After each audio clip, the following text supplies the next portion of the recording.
ठीक ठाक हो आप सब। क्लास हम स्टार्ट करने लगे हैं। और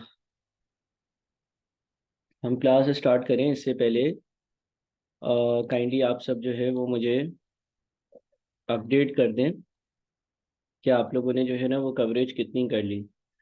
मेरी आवाज़ आ रही होगी आप सबको।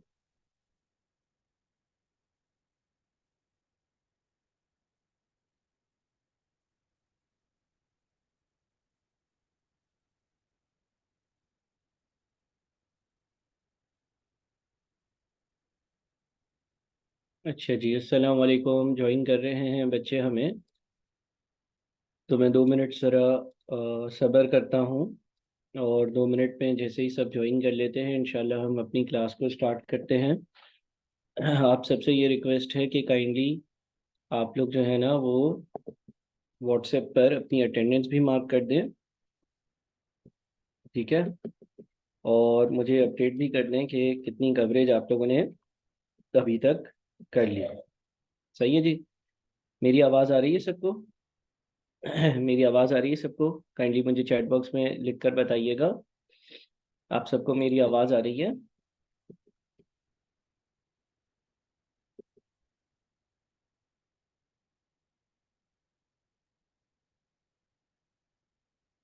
हाँ जी। आप सबको मेरी आवाज़ आ रही है ना? अच्छा। तो सिलसिला कुछ इस तरह से है कि पहले तो आप अपनी अटेंडेंस मार्क कर दें। दूसरा, आप लोगों को मिड टर्म का एक शेड्यूल मिल गया होगा। आप लोगों के मिड टर्म्स कंडक्ट होने वाले हैं। और मुझे ज़रा व्हाट्सएप पर आप लोग काइंडली ये भी अपडेट कर दें कि कंप्लीशन का क्या स्टेटस है। कितनी चीज़ें जो है वो आपने कंप्लीट कर ली हैं। हाँ जी। अच्छा, अगर आप लोगों को मिड टर्म का शेड्यूल नहीं मिला ना तो आप हारिस से ज़रा कांटेक्ट करें। हारिस आपको जो है ना वो मिड टर्म का एक शेड्यूल प्रोवाइड कर देंगे। और सारे सब्जेक्ट्स का मिड टर्म जो है वो अगले हफ्ते है।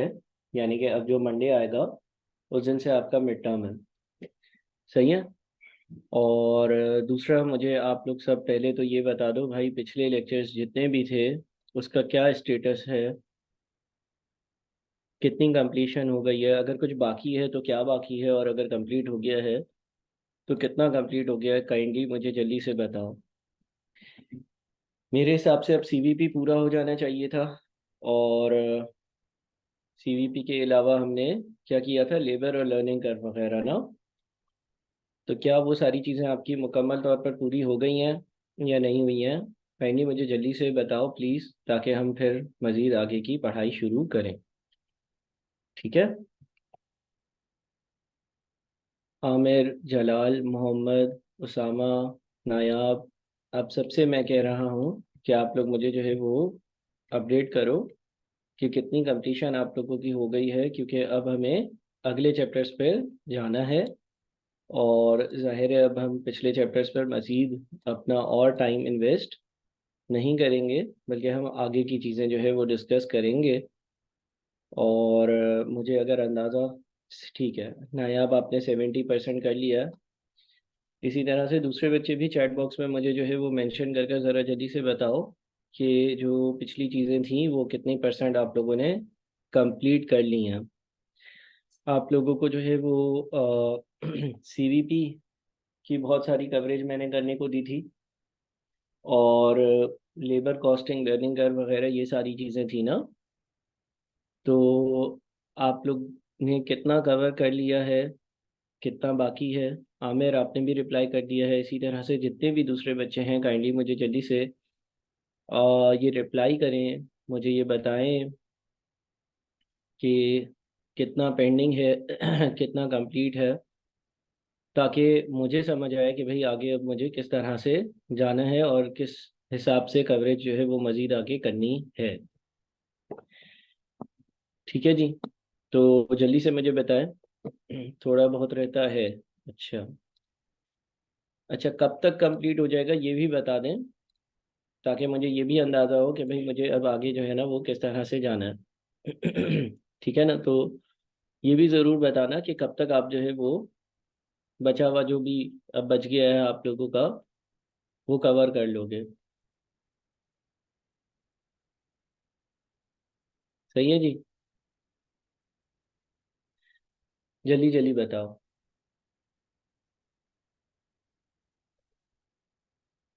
और आज हम एक और सवाल जो है वो पास पेपर्स का सॉल्व करते हैं।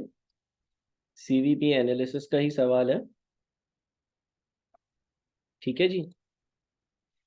तो रेडी हो आप सब?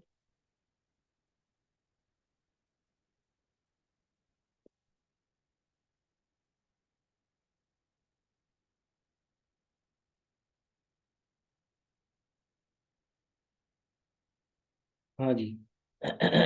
सब रेडी हैं? ये आप लोगों का जो सवाल है ना, मार्च 2016 का क्वेश्चन नंबर 8 है। मार्च 2016 क्वेश्चन नंबर 8। ठीक है, मार्च 2016 का क्वेश्चन नंबर 8, क्वेश्चन नंबर 8 है। सही है। स्क्रीन्स पर आ रहा है सबके पास? स्क्रीन्स पर आ रहा है सबके पास? बताइएगा। हाँ जी। नज़र आ रहा है ना सबको? तो हम जो है वो रेलेवेंट कॉस्टिंग डिसीजन मेकिंग वाले एरिया से भरने से पहले, उस एरिया पे जाने से पहले, हम इसको जो है वो वाइंड अप करते हैं। ये एक और आप लोगों का प्रैक्टिस क्वेश्चन हो जाएगा। और इसमें जो है वो आपकी टेस्टिंग हो रही होगी कॉस्ट वॉल्यूम प्रॉफिट एनालिसिस के ही चैप्टर की। सही है।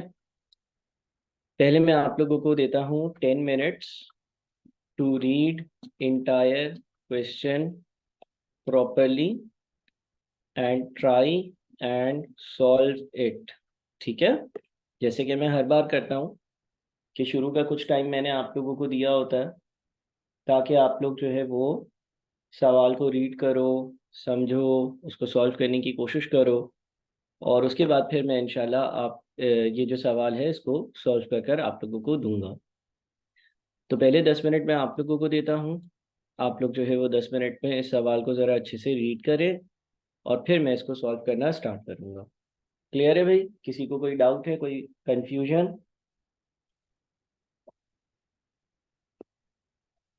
हाँ जी, कोई कंफ्यूजन, कोई डाउट?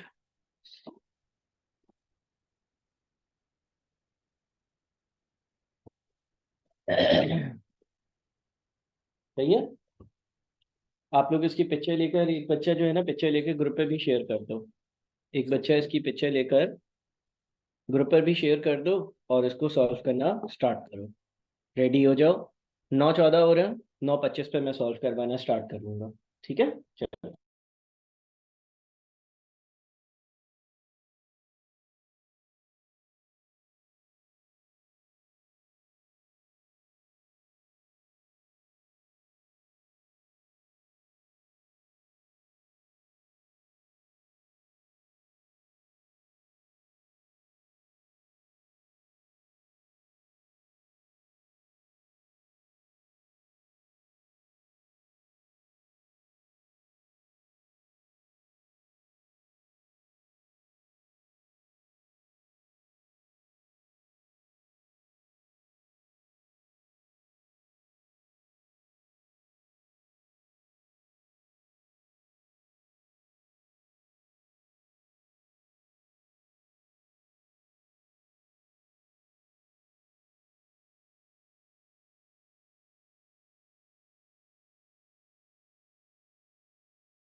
अच्छा जी बच्चों, तो ये 10 मिनट आप लोगों को दिए गए थे ताकि आप लोग जो है वो अपने पार्ट पर इस सवाल को ट्राई कर लो। तो अब क्या मैं इस सवाल को करवा सकता हूँ? मजीद आप लोगों ने ट्राई करना है या करवा दूँ?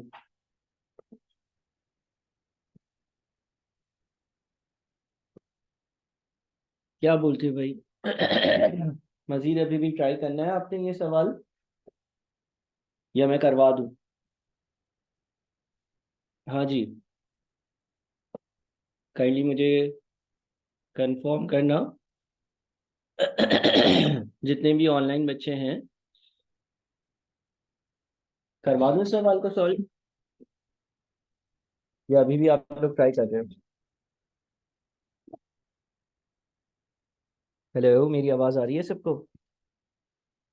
मेरी आवाज़ आ रही है आप सबको?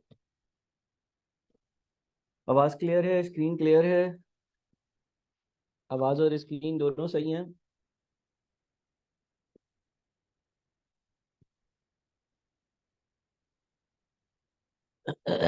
चलें जी। तो मैं जो है ना वो ये सवाल आप लोगों को करवा रहा हूँ। सही है? आप लोग रेडी हो जाओ। हो सकता है आप लोगों ने कुछ ट्राई किया होगा, कुछ हद तक आपने सॉल्व किया होगा, लेकिन अब मैं इसको जो है वो खुद से मुकम्मल तौर पर पूरा सॉल्व करवाता हूँ। 10-12 मिनट आप लोगों को दे चुका हूँ, तो मेरे ख्याल में अब मुझे सॉल्व करवाना स्टार्ट कर लेना चाहिए।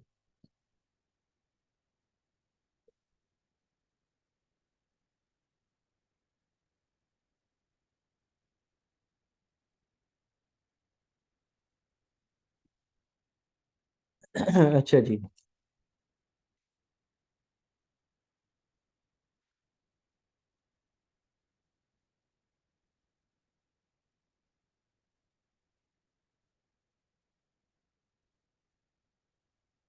सवाल में लिखा हुआ है, Himalayan reverse HR is planning to install a new plant. Planned production from the plant for the next year is 150,000 units. Cost of production is estimated as under. Direct material 6 million, direct labor 5 million, production overheads 10.29 million. Production overheads include the following. Number one, factory premises will be acquired on rent at a cost of rupees 1.8 million per annum. यानी कि ऊपर वाले production overheads में 1.8 million का rent का expense जो है वो शामिल है। Indirect labor has been budgeted at 30% of direct labor cost, 50% of which will be fixed. फिर प्रोडक्शन ओवरहेड्स में इनडायरेक्ट लेबर शामिल है जो कि डायरेक्ट लेबर की कॉस्ट का 30% है, और उसका 50% जो है वो फिक्स्ड है। Depreciation of the plant will be 0.5 million, ये प्लांट की डेप्रिसिएशन की वैल्यू है। Total power and fuel cost has been budgeted at 3 million. 80% of power and fuel cost would vary in accordance with the production. All remaining production overheads are variable. तो सबसे पहला जो हमें काम करना होगा वो ये है कि हमें ये जो प्रोडक्शन ओवरहेड्स दिए हुए हैं ना, हमें इन प्रोडक्शन ओवरहेड्स को देखना होगा, इसको एनालाइज करना होगा कि इसमें क्या क्या चीज़ें कितने कितने की इंक्लूडेड हैं। तो हम एक काम करते हैं कि हम ज़रा प्रोडक्शन ओवरहेड्स की वर्किंग करते हैं। मैं यहाँ पर प्रोडक्शन ओवरहेड्स लिखता हूँ। प्रोडक्शन ओवरहेड्स जो है इसका टोटल हमें दिया हुआ है। प्रोडक्शन ओवरहेड्स का टोटल 10.29 मिलियन है। प्रोडक्शन ओवरहेड्स का जो मुकम्मल फाइनल टोटल है वो 10.29 मिलियन है, और लिखा हुआ है production overheads include the following. इसमें क्या क्या है? Factory premises will be acquired on rent at a cost of rupees 1.8 million. कहते हैं कि इसमें रेंट है, बोलता है कि रेंट की अमाउंट जो है वो 1.8 मिलियन इसमें इंक्लूडेड है। Indirect labour has been budgeted at 30% of direct labour cost. फिर वो बोलता है कि इसमें इनडायरेक्ट लेबर और वो बोलता है कि इनडायरेक्ट लेबर जो है ना वो लेबर की डायरेक्ट लेबर की कॉस्ट का 30% है, यानी कि 5 मिलियन डायरेक्ट लेबर की कॉस्ट है, इसका 30%। तो अगर मैं 5 मिलियन का 30% लेता हूँ तो इसमें 1.5 मिलियन की इनडायरेक्ट लेबर की वैल्यू है। फिर उसने ये भी बोला है कि इसमें से 50% फिक्स्ड है और बाकी 50% वेरिएबल होगी, यानी कि ये जो 1.5 मिलियन है इसका 50% विच इज 0.75 मिलियन ये फिक्स्ड है, और 0.75 मिलियन दूसरा वाला 50% ये वेरिएबल है। Depreciation of the plant would be 0.5 million. Depreciation का जो खर्चा है वो 0.5 मिलियन है। Total power and fuel cost has been budgeted at ₹3 million.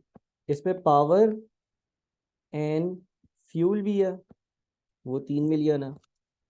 80% of power and fuel cost will vary in accordance with the production। इसका 80% production के साथ very करेगा, यानी कि इसका 80% यानी कि 2.4 मिलियन जो है वो वेरिएबल कॉस्ट है और बाकी 0.6 मिलियन जो है वो फिक्स कॉस्ट है। All remaining production overheads are variable. Other production overheads, other production overheads कितने होंगे? सारे के सारे टोटल प्रोडक्शन ओवरहेड्स 10.29 मिलियन है। तो अगर मैं 10.29 में से माइनस कर देता हूँ 1.8, 1.5, 0.53, तो ये बच जाता है 3.49। 3.49 के अदर हमारे जो ओवरहेड्स होंगे ना वो होंगे। ठीक है, तो इस तरह से हमने अपने सारे ओवरहेड्स को ब्रेक कर दिया। जो इंफॉर्मेशन हमारे पास प्रोवाइडेड थी उस इंफॉर्मेशन के हिसाब से। ठीक है, अच्छा, इसमें से ये जो रेंट है, रेंट की अमाउंट फिक्स्ड है। इनडायरेक्ट लेबर के दो हिस्से थे वो मार्क कर लिए। डेप्रिसिएशन जो है वो भी जनरली फिक्स्ड होती है। फिर पावर एंड फ्यूल में से कुछ फिक्स था कुछ वेरिएबल था, और अदर प्रोडक्शन ओवरहेड्स के लिए उसने लिखा हुआ है कि ये सारा का सारा वेरिएबल है। तो मैं इसको ऐसे भी आगे बढ़ने से पहले लिख लेता हूँ कि इसमें से फिक्स कितना है, इसमें से वेरिएबल कितना है। फिक्स के लिए क्या करेंगे, 1.8, उसके बाद 0.75, उसके बाद 0.5, उसके बाद 0.6, ये हमारे पास फिक्स्ड होगा यानी कि 3.65। और वेरिएबल क्या होगा, 0.75, 2.4 और 3.49, यानी कि 6.64 जो होगा वो वेरिएबल होगा। यहां तक बात समझ में आई? ठीक है, तो ये सारी चीज़ें यहाँ पर प्रोडक्शन ओवरहेड्स के क्लॉज में लिखी हुई थी 1, 2, 3, 4, 5 में से, कि कितनी चीज़ वेरिएबल है कितनी चीज़ फिक्स्ड है। वो सारी चीज़ें हमने यहाँ पर इनकॉर्पोरेट कर दी और लिख ली। फिर लिखता है the sales and marketing budget includes the following. Sales और मार्केटिंग के बजट की कुछ बातें आपको बताई हुई हैं। Employment of 2 sales representatives at a monthly salary of 25,000 rupees each and a sales commission of 2% on sales achieved। दो लोग काम करते हैं और उनकी तनख्वाह 25,000 रुपये फी महीना है, और वो पूरे साल में ज़ाहिर है 12 महीने काम करते होंगे।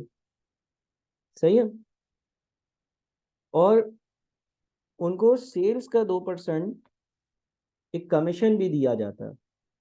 जितनी भी वो सेल्स करते हैं उसका 2% उनको कमीशन दिया जाता है। तो ये इनकी सैलरी वाला हिस्सा ये वाला फिक्स्ड हो गया, कमीशन वाला हिस्सा वेरिएबल हो गया। अच्छा, इसको भी हम दो हिस्सों में ब्रेक कर लेते हैं। 25,000 रुपये एक बंदे की एक महीने की सैलरी है, दो लोग काम करते हैं, 12 महीने काम करते हैं। 25,000 एक बंदे की एक महीने की सैलरी है, 2 लोग काम करते हैं, 12 महीने काम करते हैं, तो 6 लाख रुपए ये बन जाते हैं साल के, यानी कि 0.6 मिलियन। और बाकी वेरिएबल जो है सेल्स कमीशन, वो तो सेल्स की वैल्यू को मैं 2% से मल्टीप्लाई करूंगा तो आएगा, तो उसको हम रहने देते हैं। फिर है hiring of a delivery van at ₹70,000 per month. महीने की 70,000 रुपए की डिलीवरी वैन जो है, उसको मैं क्या कहते हैं, खर्चा वर्चा होता होगा उसका, उसका खर्चा है 70,000 रुपये एक महीने का। पूरे साल का कितना होगा? 70,000 मल्टीप्लाइड बाई 12। 70,000 मल्टीप्लाइड बाई 12, यानी कि 8,40,000। 8,40,000 या 0.84 मिलियन। ठीक है। फिर लिखा हुआ है launching an advertisement campaign at a cost of 1.5 million. ये भी फिक्स खर्चा है, तो ये फिक्स्ड हो गया, ये फिक्स्ड हो गया, ये फिक्स्ड हो गया, ये वेरिएबल हो गया। अब रिक्वायरमेंट है calculate the break even sales revenue and quantity, यानी कि ब्रेक इवन सेल्स रेवेन्यू और ब्रेक इवन क्वांटिटी हमें ढूंढनी है कि कितने यूनिट्स में बेचूंगा तो मुझे ब्रेक इवन होगा, और ब्रेक इवन पॉइंट पर सेल्स रेवेन्यू कितना होगा।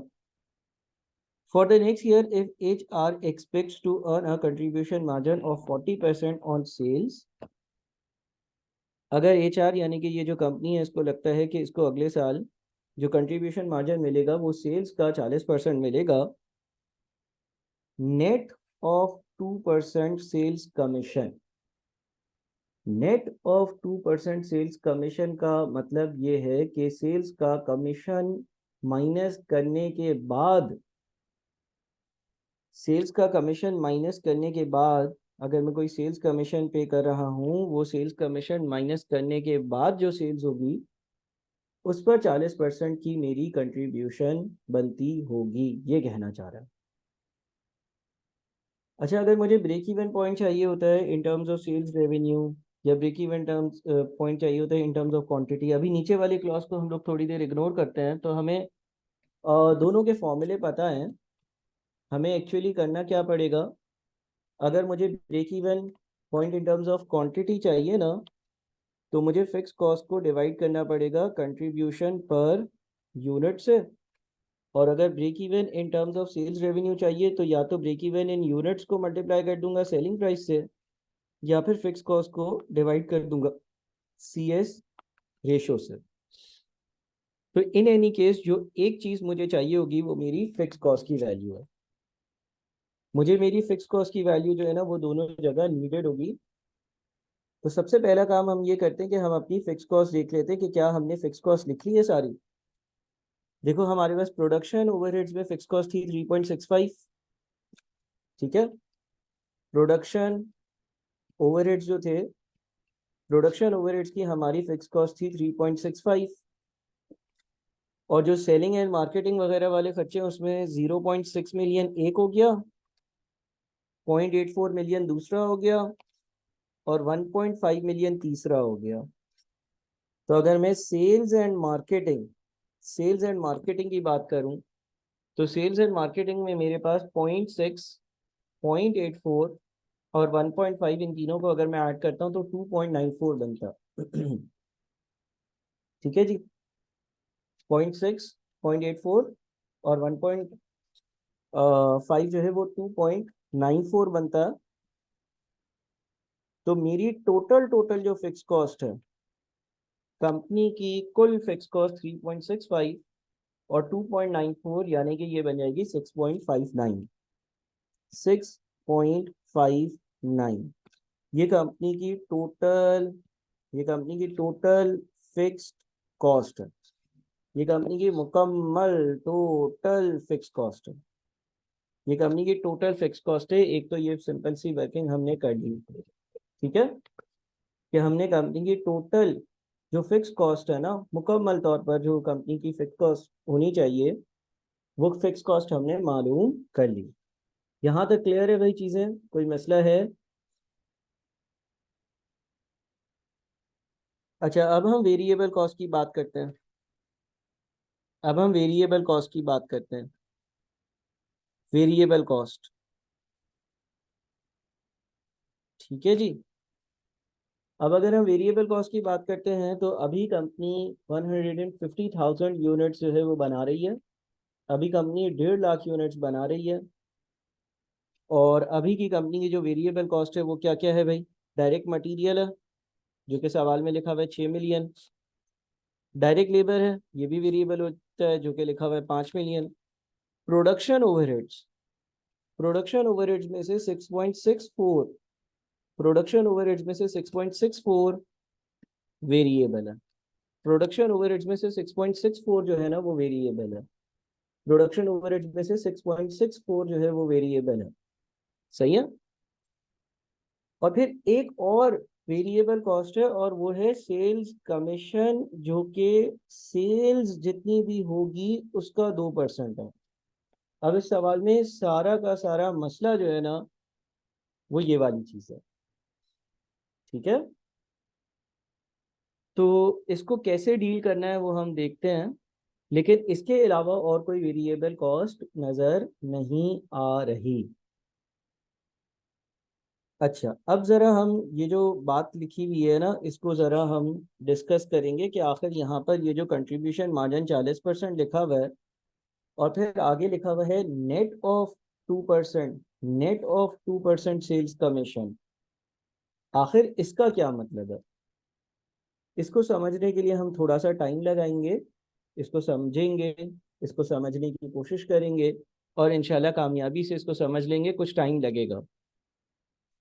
देखिए, आम हालात में जो है ना, आम हालात में आपको सिर्फ और सिर्फ कंट्रीब्यूशन मार्जिन दिया हुआ होता है। लेकिन यहाँ पे लिखा हुआ है कि कंट्रीब्यूशन मार्जिन 40% होगा ऑन सेल्स, यानी कि सेल्स का 40% होगा, और साथ में लिखा हुआ है net of 2% sales commission.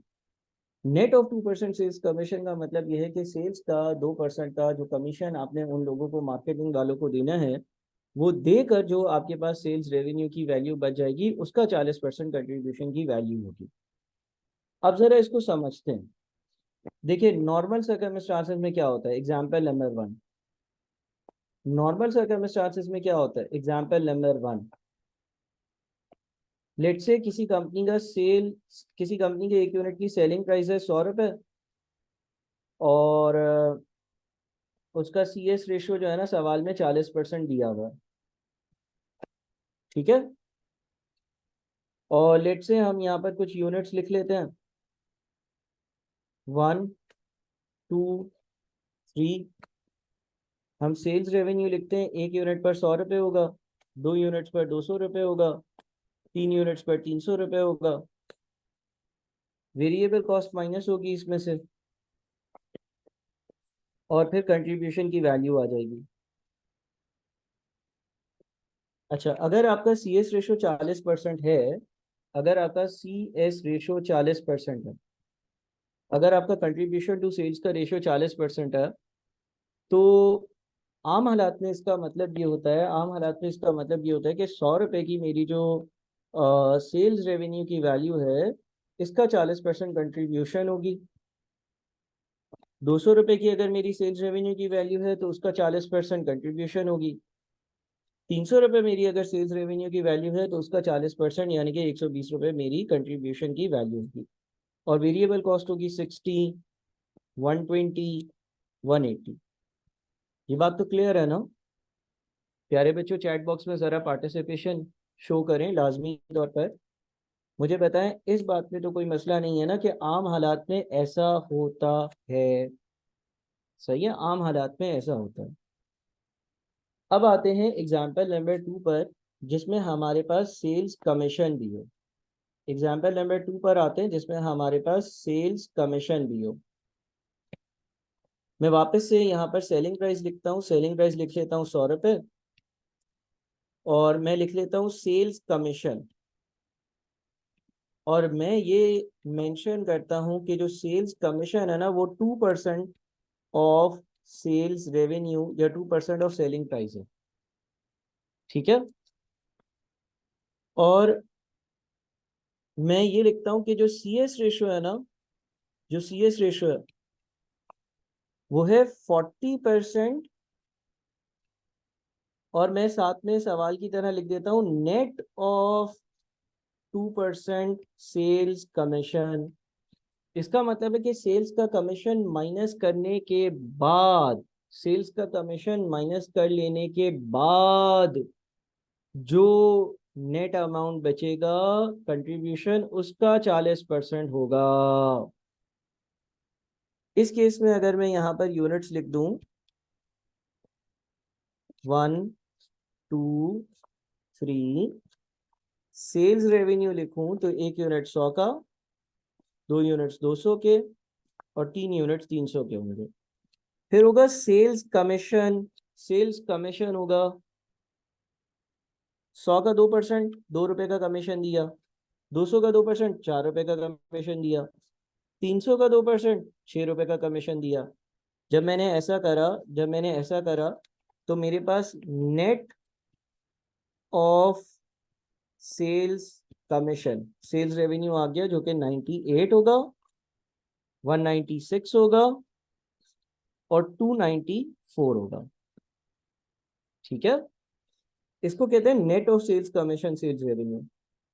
Although sales commission हमारी वेरिएबल कॉस्ट है, लेकिन अमूमन हम ऐसी वर्किंग भी करते हैं कि यार अगर मैं 100 की चीज बेचूंगा तो 2 रुपए कमीशन जाएगा, तो नेट जो आएगा मेरे हाथ में वो 98 आएगा। फिर वेरिएबल कॉस्ट को माइनस करूं। अच्छा, ये वेरिएबल कॉस्ट क्या होगी? Then other than sales commission. Sales commission के अलावा वाली वेरिएबल कॉस्ट है ना, इसमें सेल्स कमीशन शामिल है नहीं, क्योंकि सेल्स कमीशन भी वेरिएबल कॉस्ट थी, अलबत्ता वो ऊपर माइनस कर ली गई। अब मुझे बताओ मेरा कंट्रीब्यूशन कितना होगा। अब जो आपके पास 40% कंट्रीब्यूशन की वैल्यू दी हुई थी, उस 40% की कंट्रीब्यूशन की वैल्यू के बारे में ये लिखा हुआ था कि ये नेट ऑफ 2% सेल्स कमीशन है। यानी कि ये 40% आपने 100 पर अप्लाई नहीं करना, 98 पर अप्लाई करना। तो अगर मैं 98 पर अप्लाई करता हूँ 40%, तो ये 39.2 आता है। अगर मैं 196 पर अप्लाई करता हूँ 40%, तो ये 78.4 आता है। अगर मैं 294 पर अप्लाई करता हूँ 40%, तो ये 117.6 आता है। और अगर मैं variable cost other than sales commission देखूँ 39.2 और 98 का डिफरेंस, तो ये 58.8 आता है। उसके बाद 196 और 78.4 का डिफरेंस देखूं तो ये 117.6 आता है। उसके बाद 294 और 117.6 का डिफरेंस देखूं तो ये 176.4 आता है। समझ में आ रही है कोई बात? ठीक है, इसका मतलब ये हो गया कि जब मुझे ये लिखा हुआ होगा सवाल में कि जो CS रेशो है वो 40% का है, लेकिन नेट ऑफ 2% सेल्स कमीशन है, तो उस केस में कंट्रीब्यूशन ढूंढने के लिए जो एप्लीकेशन होगी 40% की, वो इस पर्टिकुलर वैल्यू पर होगी, इस पर्टिकुलर वैल्यू पर होगी। सही है। अच्छा, आम हालात में again coming two example number 1, हम ये कहते हैं कि हमारा अगर CS रेशो जो है ना वो 40% है। हम ये कहते हैं कि अगर हमारा CS रेशो जो है वो 40% है, हम ये कहते हैं कि अगर हमारा CS रेशो जो है वो 40% है, तो हमारा VS रेशो जो होगा वो 60%, 60%, 60% होगा, है ना। यहाँ पर चीजें चेंज हो रही हैं। यहाँ पर अगर 100 रुपए का सेल्स रेवेन्यू है, तो सेल्स कमीशन 2 रुपए है। फिर जो वैल्यू बच गई उसका 40% कंट्रीब्यूशन है, और बाकी 60% variable cost other then commission. अब इसको और भी हम थोड़ा सा एक अलग अंदाज में समझ सकते हैं। देखिए, सेल्स कमीशन भी टेक्निकली आपकी एक वेरिएबल कॉस्ट ही है। सेल्स कमीशन भी टेक्निकली आपकी वेरिएबल कॉस्ट ही है ना। सेल्स कमीशन जो है वो टेक्निकली आपकी वेरिएबल कॉस्ट ही है। तो आप यहाँ पर ये कह सकते हो कि मेरा जो CS रेशो है ना, अगर मैं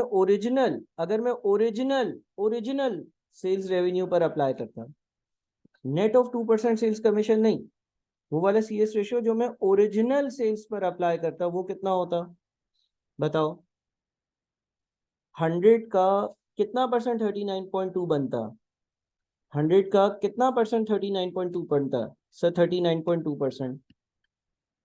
सवाल में यही CS रेशियो ऐसे भी दिया जा सकता था, लेकिन इस केस में सवाल बोलता कि CS रेशियो आपने ओरिजिनल सेलिंग प्राइस पर अप्लाई करना है या सेल्स कमीशन की जो वैल्यू है वो वेरिएबल कॉस्ट में शामिल है।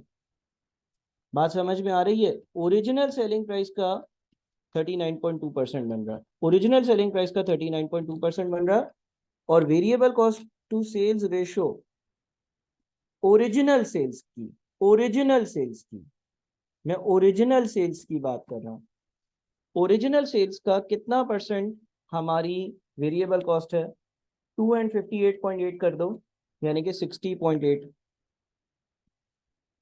है ना, 60.8%, 60.8%, 60.8%।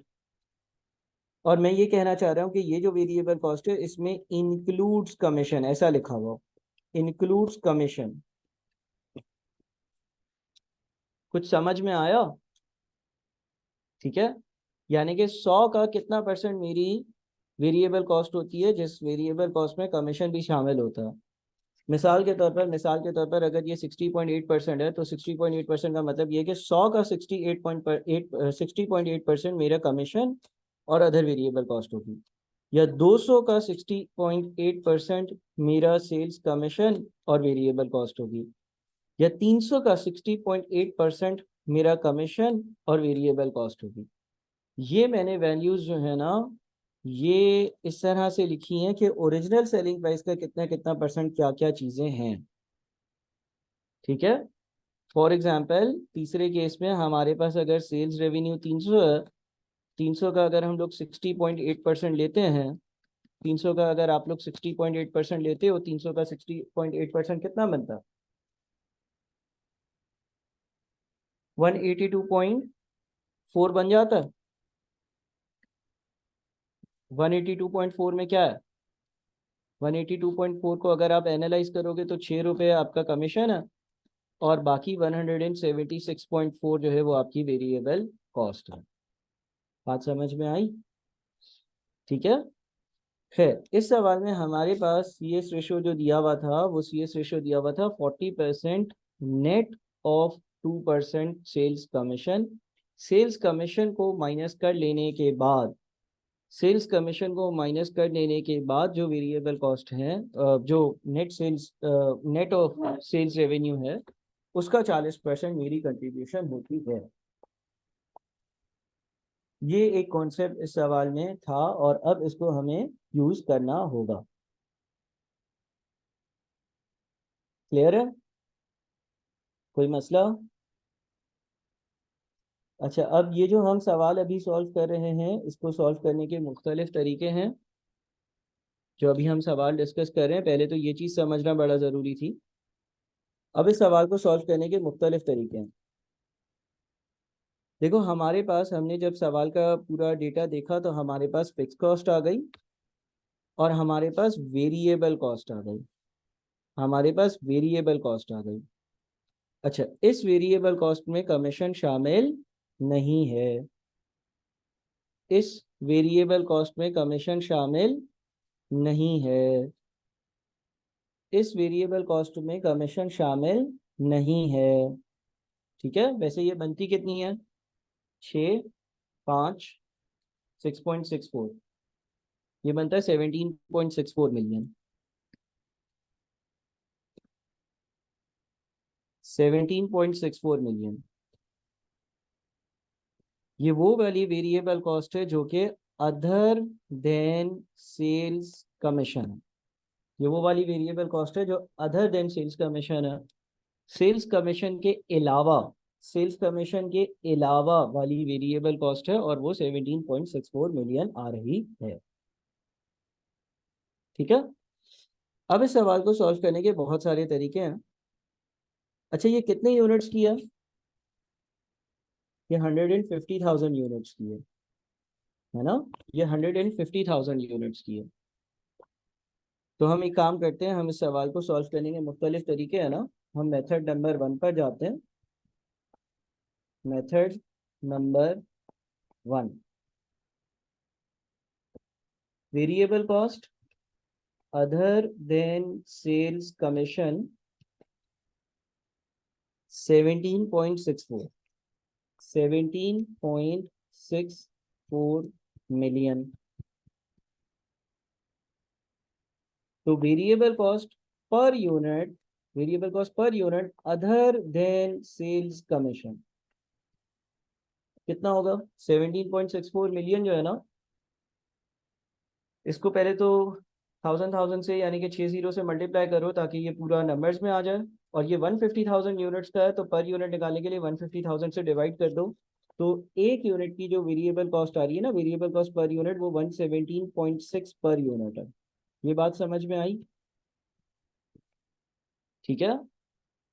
17.6 में 4 को मैंने पहले तो मिलियन से मल्टीप्लाई किया, फिर 150,000 से डिवाइड किया पर यूनिट कॉस्ट निकालने के लिए। तो मेरे पास जो आंसर आ रहा है वो आ रहा है 117.6। 17.64 मिलियन को मैंने डिवाइड कर दिया है 150,000 से, क्योंकि ये 1.5 लाख यूनिट्स की कॉस्ट है। सही है। मुख्तलिफ तरीके हैं सवाल को सॉल्व करने के, मैं एक से दो तरीकों से इसको सॉल्व कर कर बताऊंगा। ये हमारी वेरिएबल कॉस्ट पर यूनिट आ गई, ठीक है सर।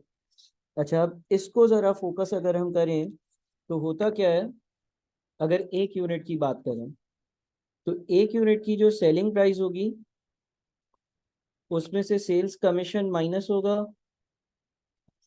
एक यूनिट की जो सेलिंग प्राइस होगी उसमें से सेल्स कमीशन माइनस होगा। जो आंसर आएगा उस आंसर में से वेरिएबल कॉस्ट माइनस होगी, और हम एक यूनिट की बात करें अभी तो variable cost per unit minus होगी other than sales commission. Variable cost other than sales commission minus होगी। जो इवेंचुअल फाइनल रिजल्ट आएगा वो कंट्रीब्यूशन पर यूनिट का अमाउंट होगा। बात समझ में आ रही है? जो आपकी सेलिंग प्राइस है उस सेलिंग प्राइस में से सेल्स कमीशन माइनस होगा।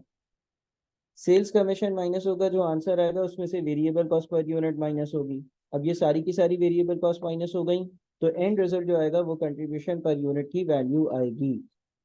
यही काम हमने यहाँ पर किया था ना। सेल्स रेवेन्यू एक यूनिट का यानी कि सेलिंग प्राइस में से सेल्स कमीशन माइनस किया, जो आंसर आ गया उसमें से दूसरी सारी वेरिएबल कॉस्ट माइनस करी तो कंट्रीब्यूशन आ गई। क्लियर है? अब लेट से हमें सेलिंग प्राइस ढूंढनी है। अगर हमें सेलिंग प्राइस ढूंढनी है और नहीं पता है तो सेलिंग प्राइस एज्यूम कर लेते हैं एक्स है। सेलिंग प्राइस हमें नहीं पता तो हम एज्यूम कर लेते हैं कि जो सेलिंग प्राइस है वो एक्स है। सेल्स कमीशन, सवाल के हिसाब से सेल्स कमीशन कितना है सर? सेलिंग प्राइस का 2%। सेलिंग प्राइस का 2%। तो अगर सेलिंग प्राइस एक्स है तो जो सेल्स कमीशन होगा वो 2% ऑफ एक्स होगा। और वेरिएबल कॉस्ट पर यूनिट 117.6 है। और कंट्रीब्यूशन पर यूनिट जो है वो 40% है। कंट्रीब्यूशन पर यूनिट 40% है। लेकिन सवाल के हिसाब से वो जो 40% आपने अप्लाई करना है, क्या वो एक्स पर करना है? नहीं, एक्स माइनस 2% ऑफ एक्स पर करना है। कंट्रीब्यूशन पर यूनिट ढूंढने का एक तरीका क्या होता था? कंट्रीब्यूशन पर यूनिट ढूंढने का तरीका ये होता था कि आप सी एस रेशो को मल्टीप्लाई कर देते थे सेलिंग प्राइस से। कंट्रीब्यूशन पर यूनिट ढूंढने का एक तरीका होता था कि आप सी एस रेशो को मल्टीप्लाई कर देते थे सेलिंग प्राइस से। कंट्रीब्यूशन पर यूनिट को ढूंढने का एक तरीका जो होता था, मैं यहाँ पे लिख दूं, contribution per unit find out करने का एक जो तरीका होता था वो ये होता था कि आपका जो सी एस रेशो है ना, आप उस सी एस रेशो को मल्टीप्लाई कर देते थे सेलिंग प्राइस से। कंट्रीब्यूशन पर यूनिट ढूंढने के लिए आप सी एस रेशो को सेलिंग प्राइस से मल्टीप्लाई कर देते थे। यहाँ पर सी एस रेशो 40% बिल्कुल है, यहाँ पर सी एस रेशो 40% बिल्कुल है, लेकिन सवाल ने ये कहा हुआ है कि ये C S ratio apply original selling price पर नहीं होगा, बल्कि सेलिंग प्राइस में से सेल्स कमीशन माइनस कर कर जो चीज आएगी, सेलिंग प्राइस में से सेल्स कमीशन माइनस कर कर जो चीज आएगी उस पर अप्लाई होगा, यानी कि ये अप्लाई होगा x माइनस 2% ऑफ x वाली वैल्यू पर। अब इसको अगर हम सॉल्व करते हैं तो x में से 2% ऑफ x माइनस करेंगे तो 0.98x रह जाएगा। ठीक है जी, और ये होगा 117.6, और यहाँ पर हो जाएगा आपका 0.98 इंटू 0.4, यानी कि 0.392x।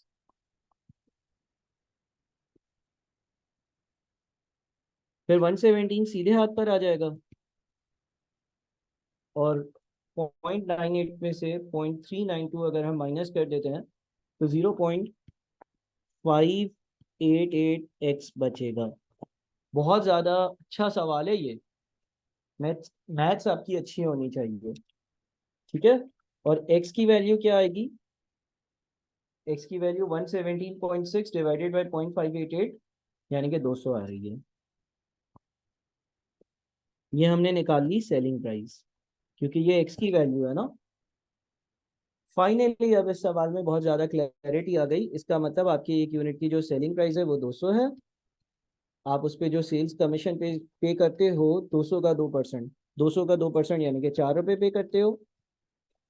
196 आपके पास नेट सेलिंग प्राइस बच जाती है कमीशन माइनस करने के बाद। इसमें से फिर वेरिएबल कॉस्ट माइनस होती है जो अदर देन सेल्स कमीशन होती है, और फिर आपकी फाइनल कंट्रीब्यूशन आ जाती है।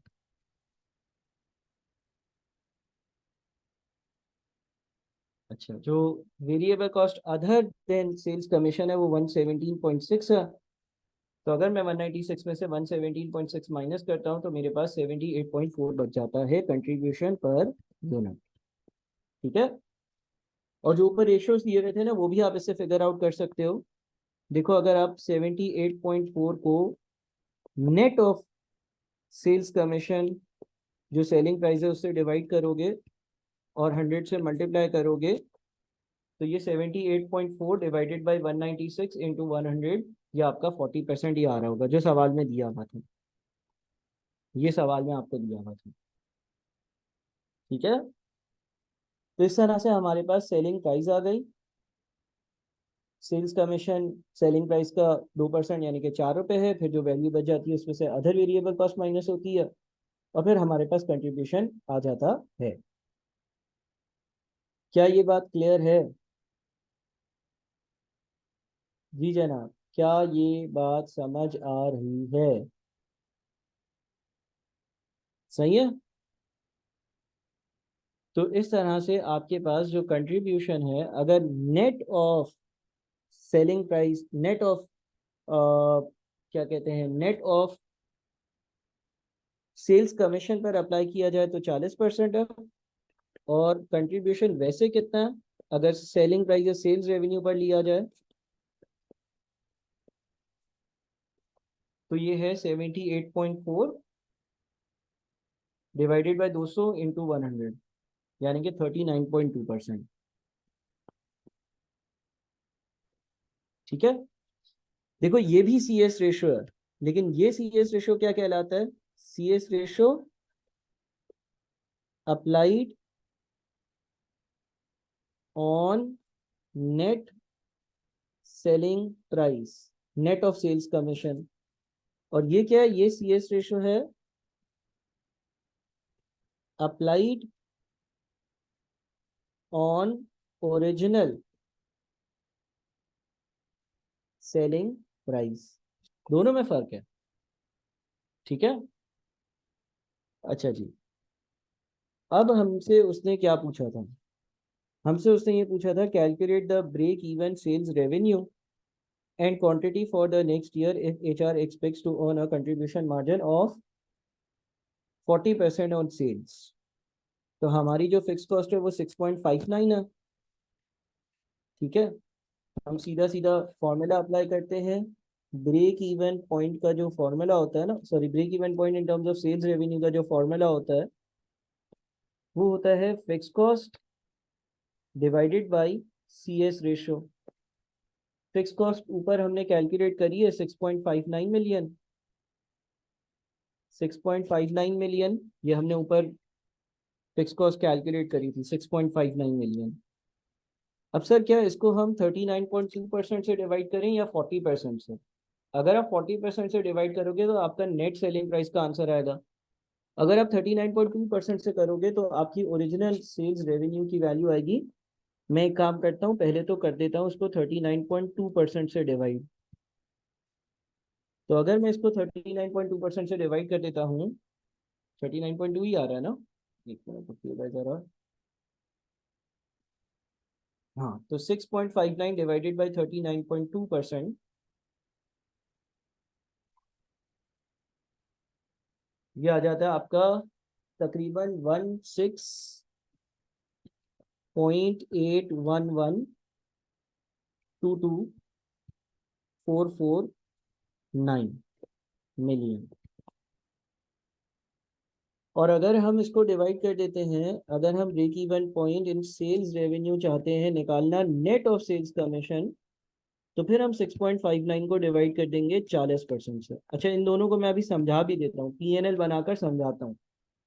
6.59 को अगर मैं डिवाइड कर दूँ 0.4 से, तो ये आता है 16.475। 16.475 मिलियन। अब जरा इसको समझते हैं, फिक्र ना करें, दोनों वैल्यूज जो आई हैं आपके सामने, इसको मैं एक्सप्लेन भी करता हूँ।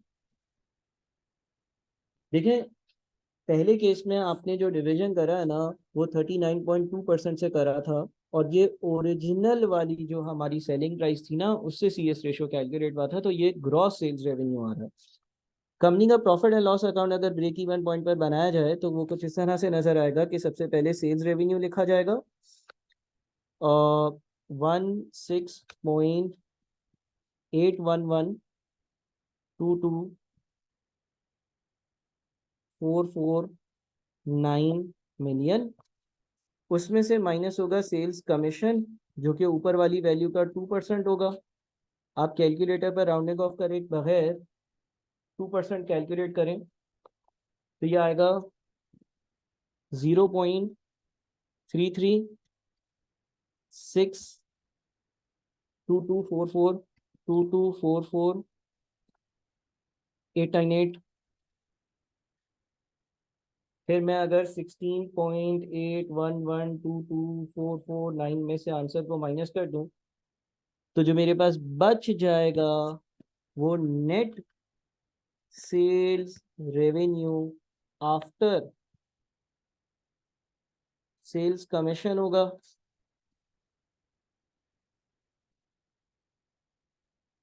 क्योंकि ये वाला आंसर आ रहा था, ठीक है। तो रेशियो आपने कौन सा लिया उससे आपको पता चलता है कि आपका आंसर जो है ना वो इवेंचुअली कौन सा वाला आएगा। आपने ऊपर वाला ही निकालना था आंसर। अच्छा, मैं तो सिर्फ और सिर्फ एक्स्ट्रा वर्किंग्स कर रहा हूँ। अगर मैं वेरिएबल कॉस्ट भी यहाँ से माइनस कर दूँ, जो कि अदर देन सेल्स कमीशन है, क्योंकि मुझे प्रूव करना है कि हमने सही आंसर निकाला है या नहीं। तो variable cost other than sales commission हमारी थी 17.64। कितनी थी? नहीं सॉरी, ये तो 17.64 डेढ़ 150,000 यूनिट्स की है ना। अच्छा सही है, अभी हमने नंबर ऑफ यूनिट्स नहीं निकाले। बहरहाल, जो इसमें से variable cost other than sales commission की वैल्यू माइनस होगी, फिर आपके पास कंट्रीब्यूशन आएगा। ये भी हम कंप्लीट करेंगे PNL, फिक्र ना करो, ये भी करवाऊंगा। कंट्रीब्यूशन में से फिक्स कॉस्ट माइनस होगी। फिक्स कॉस्ट कितनी है? 6.59। इस सवाल में हमारी जो फिक्स कॉस्ट है वो 6.59 मिलियन है। फिर इवेंचुअली हमारे पास profit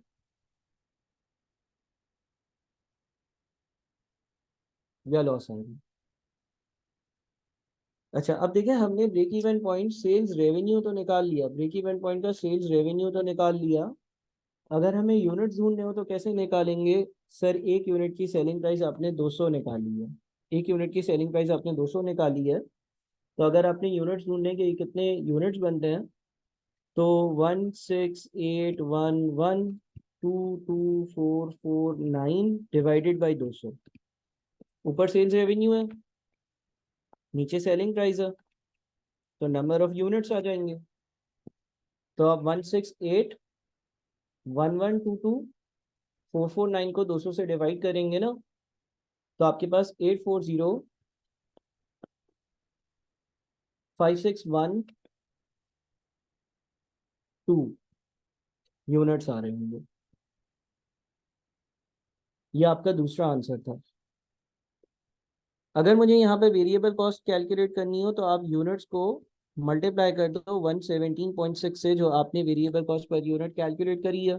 variable cost per unit कितनी कैलकुलेट करी थी? 117.6 करी थी ना? हाँ। तो यूनिट्स को मैं मल्टीप्लाई करता हूँ 840561 को मैं 117.6 से मल्टीप्लाई करता हूँ। ये आ रहा है तकरीबन 9884999971.2 है, तो 1 2 3 4 5 6। ठीक है, अच्छा ये मैंने ऊपर वाला, एक मिनट, इसको मैं 1 मिलियन से डिवाइड ही कर दूं ताकि मैं इसको लिख सकूं। 988 पॉइंट, एक मिनट, ये यूनिट्स हमारे पास 840, मैं वापस एक मिनट कैलकुलेट करूँ, 168 16.81122449 मल्टीप्लाइड बाई 1 2 3 4 5 6।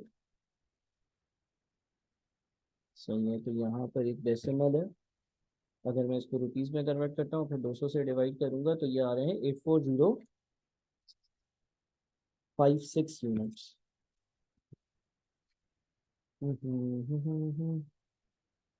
क्या गलती कर दी? 16.81। चलो यूनिट्स भी इन मिलियंस में ही लिख देता हूँ। एक काम करता हूँ, मैं ऊपर जो है ना सेल्स रेवेन्यू मिलियन वाला ही रहने देता हूँ, राउंडिंग ऑफ में कोई मसला हो रहा है। 16.81122449 मिलियन का सेल्स रेवेन्यू है, एक यूनिट की सेलिंग प्राइस 200 है, तो इसी तरह कैलकुलेट कर लेता हूँ। 16.81122449 डिवाइडेड बाई 200। ये आपके पास जो यूनिट्स आ रहे होंगे, ये आपके पास यूनिट्स आ रहे होंगे 0.08406122245 मिलियन यूनिट्स। अगर इसको हम यूनिट्स में कन्वर्ट करते हैं तो बिल्कुल 84056 यूनिट्स आ रहे हैं। ऊपर मिलियंस में आ रहा था, ये एग्जैक्ट नंबर्स में यूनिट्स आ रहे हैं। और एक यूनिट को 117.6 से मल्टीप्लाई किया और फिर मिलियंस में कन्वर्ट करने के लिए 1 मिलियन से डिवाइड किया, ये आ रहा है आपका 9.885 मिलियन।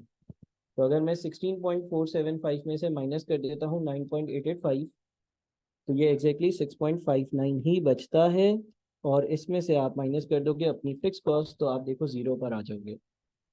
ये पीएनएल बनाना ज़रूरी था क्या सर? नहीं, ये सिर्फ और सिर्फ आपकी तसल्ली के लिए, प्रूफ करवाने के लिए कि जो भी काम हमने किया है वो सही किया है, इसलिए बनाया है। अदरवाइज इसकी कोई भी ज़रूरत नहीं थी। ठीक है, तो ये एक बड़ा इंपॉर्टेंट क्वेश्चन था। दिखने को तो सिर्फ 10 मार्क्स का है, लेकिन इसमें भी अगेन बहुत सारे कॉन्सेप्ट्स हैं जो मैंने आपके साथ कवर करे, और मैं चाहूँगा कि आप लोग इसको बहुत अच्छे से देखो।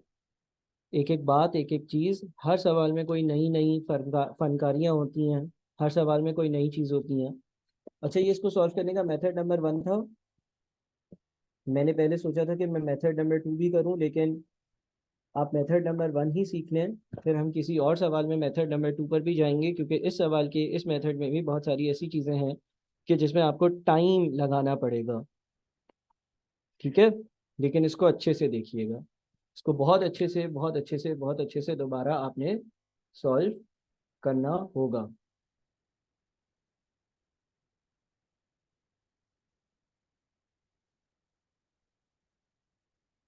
बताओ भाई, इसमें कोई मसला है? हाँ जी, इसमें कोई मसला है? बाकी हम डिस्कशन व्हाट्सएप पर करते हैं। आज आप सिर्फ और सिर्फ ये एक सवाल सॉल्व किया ना, दैट्स इट, काफ़ी है। आप इसी सवाल को दोबारा से सॉल्व करें, ठीक है? चलो, अल्लाह हाफिज़।